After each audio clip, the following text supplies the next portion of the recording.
Labas rytas, čia Nijolė Koskienė, sveikatos žurnalistė.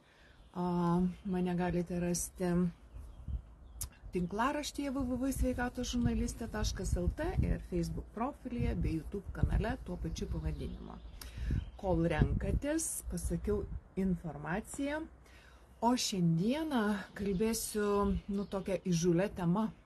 Cholesterolis nekenksmingas. Gana įžūlokas pareiškimas, bet apie cholesterolį, apie statinų aferą aš esu kalbėjus ne kartą, bet šį kartą mane inspiravo mano draugės laiškas ir noriu jai atsakyti ir visiems mums ir savo pačiai priminti apie cholesterolio įtaką mūsų širdies sveikatai ir kaip gale papasakosiu, kas išklausysite, kaip apskaičiuoti daug tiksliau mūsų širdies ir kraujagyslių ligų riziką negu plikas cholesterolio rodiklis. Taigi, aną savaitę gavau tokią pilną susirūpinimo žinutę iš savo pažįstamos ir štai ką ji rašo, aš pacituosiu. Noriu pasiguosti. Dariausi tyrimus pagal 50-mečio programą. Viskas kaip ir gerai, tik va, cholesterolis 7,5, blogasis net 5. Prieš metus dariausi taip pat kraujo tyrimus ir per tuos metus jokių pokyčių. Lygiai toks pat. Įsidėmėkite, jokių pokyčių. Nors ir virš 10 kg atsikračiau, maistą žiūriu, papildus saujam vartoju ir nieko. Gydytojai išrašė aterolip, tad nebežinau net ką daryti. Yra toks emodžiukas. Prisipažinsiu, net pati taip trumpam sutrikau, atrodo iš tikrųjų, moteris ir detoksą dalyvauja, ir omega 3 vartoja ir kitus reikalingus papildus, bet jokio pokyčio. Ir tada, aišku, pasiteiravau, o kokiegi jos tie cholesterolio rodikliai be bendroje, nes jau tikrai net ir gydytojai turėtų žinot, kad bendrasis rodiklis jis iš tikrųjų nieko nesako. Taigi, pasirodo, kad gydytoja ją informavo telefonu, pasakė tik bendrą rodiklį, bet dabar jau jinai išgavo ir tuos duomenis. Taigi, bendras yra 7,48, tai yra beveik 7,5, kai norma yra 4,8 čia mikromolių į litrą.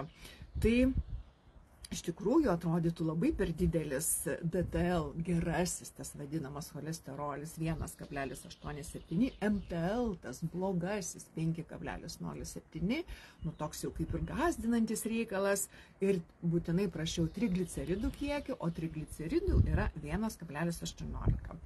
Dabar jūs tų skaičių galite neprisiminti, visą tai aš įkelsiu į naujausią postą su visų skaičiavimu, tad galėsite ten rasti ir patys pasiskaičiuoti, arba nusiraminti, arba imtis kažkokių rekomendacijų.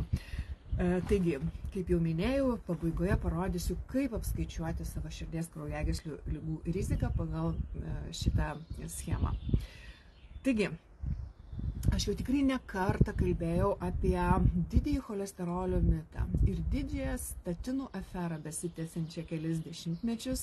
Ir kas norėtumėte dar detaliau pasidomėti, kam tai įdomu, nebūtinai turite jūs irgi manim tikėti, ar ne, įsigykite gydytojų Džono Bovdeno mitybos specialisto ir medicinos daktaras Stefano Sinatros knygą Didysis cholesterolio mitas. Čia atvirkščiai rodo, bet tikrai pamatysite, jos yra, galima įsigyti. Ir čia jūs pamatysit vis tokį bendrą, kaip sakyti, vaizdą, kaip yra daromos istorijos. Klastojami tyrimai ir kaip tęsiasi tas tradicinis požiūris į cholesterolio, tas vargšo, nuostabaus cholesterolio demonizavimas. Taigi, dabar noriu pateikti tik tokį logišką vieną labai plačiai žinomą ir gydytojų pripažįstamą tyrimą, kuris vadinasi Liono širdies studija. Jos metu buvo 4 metus tyriami 600 pacientų patyrusių pirmą insultą arba infarktą. Jie buvo suskirstyti į dvi grupės ir vieniems buvo rekomenduojama sveikai maitintis, o antrai grupiai buvo skirta Viduržemio regiono dieta. Tai yra pati sveikiausia širdies dieta, netgi pagal Health Forbes žurnalą, bet tiesiog tai yra labai pilna omega-3 riebiųjų rūgščių žuvies, vaisių, riešutų, sėklų, alyvuogių aliejaus, daržovių, tokia dieta, ar ne? Ir po 4 metų tyrimas buvo nutrauktas dėl etinių priežasčių, nes ta viduržemio grupė, ar ne, viduržemio dietos grupė, ženkliai jos sveikata pagerėjo ir širdies kraujagyslių ligų rizika jiems sumažėjo 50–70%. Bet, o čia paklausykite, cholesterolio rodikliai praktiškai nepasikeitė. Tai lygiai taip pat atsitiko mano draugai, kuri metus laiko sveikai maitinosi, sportavo, gėrė omega-3 riebiąsias rūgštis, valgė teisingai, numetė 10 kg, bet cholesterolio rodikliai nepakito. Dar noriu vieną tyrimą, kuris vėlgi neigia visiškai tą cholesterolio mitą, didžiulį tyrimą Harvardo universiteto mokslininkų atliktą, tikrai plačiai žinoma medikų bendruomeniai tyrimą, slaugytojų sveikatos tyrimas, kur buvo vienas iš ilgiausiai trukusių tyrimų, kurio metu seselės buvo tyrimos slaugytojos nuo 1970 metų buvo 120 000 tų slaugytojų tirta, norint nustatyti širdies kraujagyslių ligų ir vėžio riziką. Ir išsamioje ataskaitoje, kuri buvo atspausdinta New England Journal of Medicine, autorių išvados buvo tokios, kad 82%, čia dar didesnis procentas, tirtų koronarinių ligų atvejų gali būti siejami su šių 5 faktorių nesilaikymu. Pirmas – nerūkyti. Antras – saikingai vartoti alkoholį. Trečias – užsiimti vidutinio intensyvumo ar aktyvia fizinė veikla bent pusvalandį per dieną. Ketvirtas – išlaikyti normalų kūno svorį. Ir penkta – valgyti sveiką, mažą glikemijos kiekį, tai yra mažai cukraus turinti, mažai greitųjų angliavandenių turinti maistą, kuriame gausu omega-3 riebiųjų rūgščių ir skaidulų. Jokio punkto apie cholesterolį čia nėra. Tai tik dalelė iš jau 7 dešimtmečius besitęsiančios cholesterolio epopėjos, tačiau įla vis labiau lenda iš maišo ir darosi akivaizdu, kad pirma, cholesterolis nedaro bent jau didelės įtakos širdies ligoms, cholesterolio koncentracija kraujyje nenulemia infarkto, pusė sergančiųjų širdies kraujagyslių ligomis cholesterolis yra normalus, pusės turinčiųjų padidintą cholesterolį širdis yra sveikos ir cholesterolio mažinimas duoda labai menką naudą. O jeigu statinų vaistais mažinimas, tai dažnai suteikia daugiau žalos negu naudos. Nors aš įvedžiau, dabar ruoždamas laidai, įvedžiau tiesiog cholesterolis į paieškos laukelį ir ką man išmetė cholesterolio mažinimas, kas mažina cholesterolį, pradedant nuo mitybos iki vaistų, papildų ir taip toliau. Bet grįžtame prie tyrimų. Žadėjau jums pateikti skaičiavimą, kaip apsiskaičiuoti savo cholesterolį. Ir tikrai tyrimus verta atlikti, profilaktinį remontą kartą per metus. Ir vis dėlto, jei atlikome tyrimus, tikrai nekreipkite dėmesį į bendrą cholesterolio rodiklį, nors jis čia tikrai didesnis yra, bet gali būti labai geras rodiklis, bet prieš insultinę būklę, arba toks kaip ir atseit didesnis rodiklis, bet širdis sveika. Ir tarp kitko, šitoje knygoje rašoma, kad kai buvo nustatyti tie rodikliai, tie skaičiai, kada jau geras, kada blogas cholesterolis ir iš 10, kaip sakyti, ekspertų 8 buvo susijęs su įvairiomis farmacijos kompanijomis, gaminančius statinus ir kitus vaistus, ar ne? Taigi, dabar dėmesio, kaip apskaičiuoti geresnę formulę, geresnis būdas numartyti širdies ligų riziką. Taigi, pasidarom cholesterolį tyrimą, bet būtinai platų, kad jau ten būtų jau tas ir DTL, ir MTL, ar ne? Tas DTL vadinamas gerasis cholesterolis, MTL blogasis, bet tikrai jis yra geras. Jis nėra nei geras, nei blogas, čia priklauso nuo santykių. Taigi, ir būtinai trigliceridai. Ir apskaičiuokite trigliceridų ir DTL santykį. Tai yra dalyba. Trigliceridų rodiklį padalinkite iš DTL. Mano draugės atveju šis santykis yra mažiau negu 1.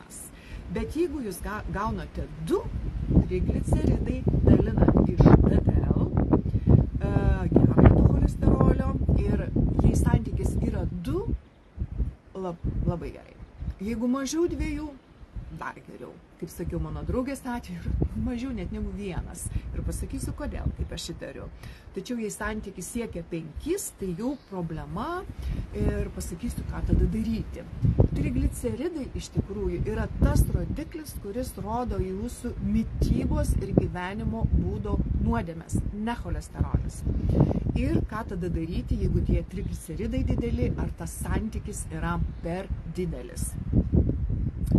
Ką daryti? Taigi, anksčiau minėti tyrimai, anksčiau minėti faktoriai ir Viduržemio regiono dieta, tiek slaugytojų tyrimas parodė, kad gausi omega-3 riebalų rūgščių mityba arba omega-3 riebalų rūgštys, jos veikia ne cholesterolį, o trigliceridus. Jos veikia prieš uždegimiškai. Nes tikroji širdies ligų priežastis yra uždegimas ir jo priežastis oksidacija.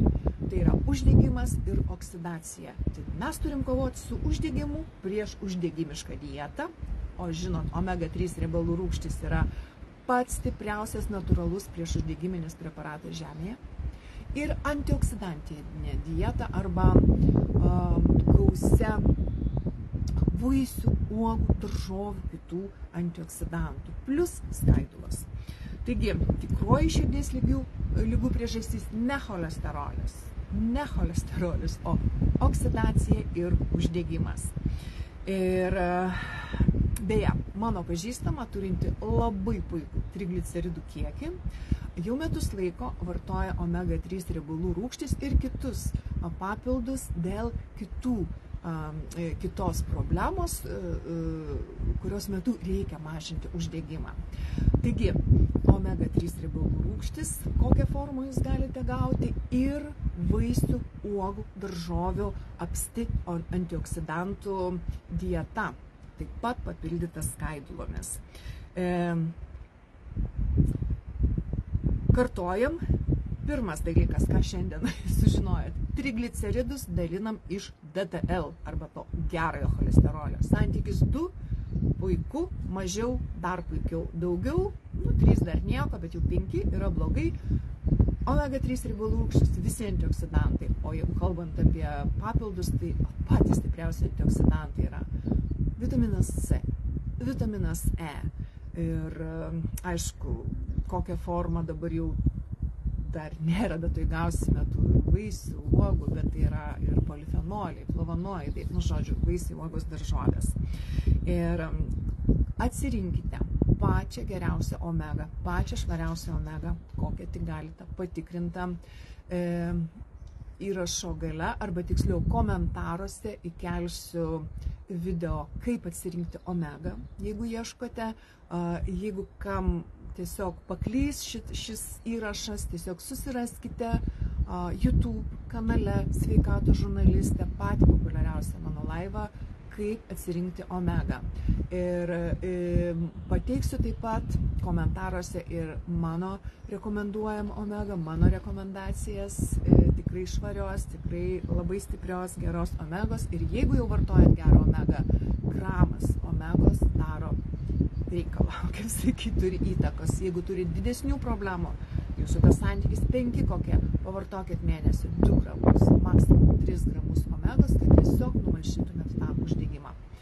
Taigi, cholesterolis yra vienas didžiausių medicinos mitų. Galite netikėti, rinkite savo faktus. Ir vakar kaip tik klausiausi gydytojos, gana progresyvios gydytojos webinaro apie cholesterolį ir jau ten buvo daug progresyvių faktų ir apie tai, kad statinai negerai, kad reikia tvarkytis kitaip, bet vis dėlto to, ko tikėjausi, neišgirdau, kad cholesterolis yra vienas didžiausių blefų. Taigi, būkite sveiki, o būkite laimingi. Šiandien tiek žinių iš molinių, kas neatsiminsite, o greičiausiai neatsiminsite tų santykių, visada galite mane rasti. Visus tos įrašus galite rasti www.sveikatosžurnalistė.lt.